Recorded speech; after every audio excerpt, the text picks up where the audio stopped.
As children, we was told, do not talk to strangers. Stranger danger was actually the phrase used. We was told this to protect ourselves from people outside the family home. Family. Family is what's right for the world. Family is love. But what if it isn't? At 8 years old, I was abused by a family member, Auguste Shari of Molyneux St. Kitts. At that time, I felt it was right.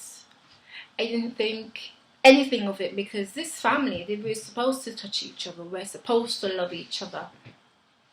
I began to realize it was wrong as I grew older. I felt unworthy.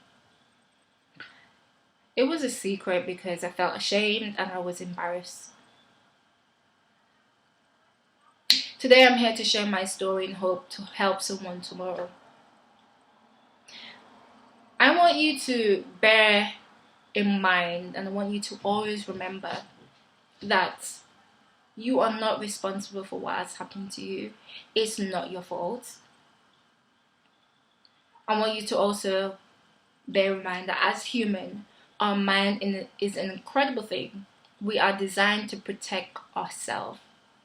For example, you will not put your hand on a hot stove and leave it there. No. Automatically and quickly you will pull away. That's just how we're wired.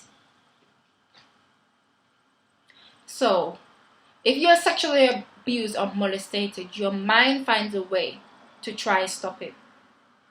Trying to find a way around it. And if that couldn't happen, that inability to protect you is triggered a failure. With that failure, your mind took on unconscious responsibility to what has happened to you. You carry around it. You're responsible for something you had no control of. Absolutely no control whatsoever. I want you to allow yourself to acknowledge what's happened to you, why your mind took such unconscious ability and release yourself from that burden. You are a victim and you survived. I survived. And when we think about the victim, the word victim, it has so much meaning and so much feelings around it. But when I think about victim, I think hurt, I feel sad. When I think about the word survivor, I think victorious, warrior.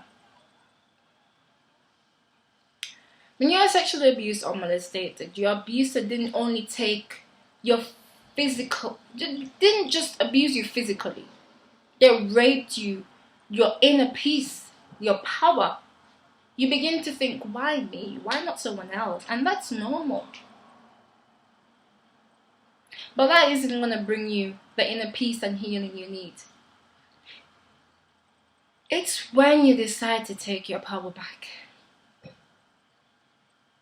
To make that decision for your healing process. I was victimized, but I refused to be a victim of what they did to me. I survived, and as a survivor, every minute of every time I spend feeling ashamed, every minute they have power over me. But that's no more. When you decide to shift that from victim mode and switch to the survivor mode, that's when your peace begins to come back. You will never find out why it was you.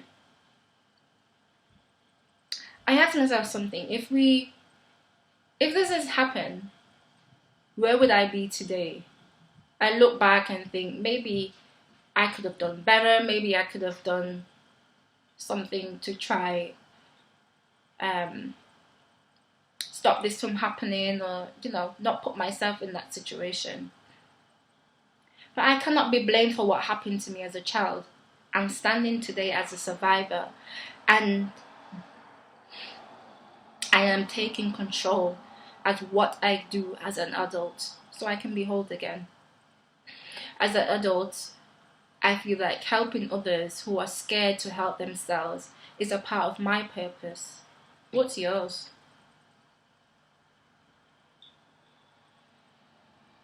You are only given one life to live. Do not let the dark choices from another person define that.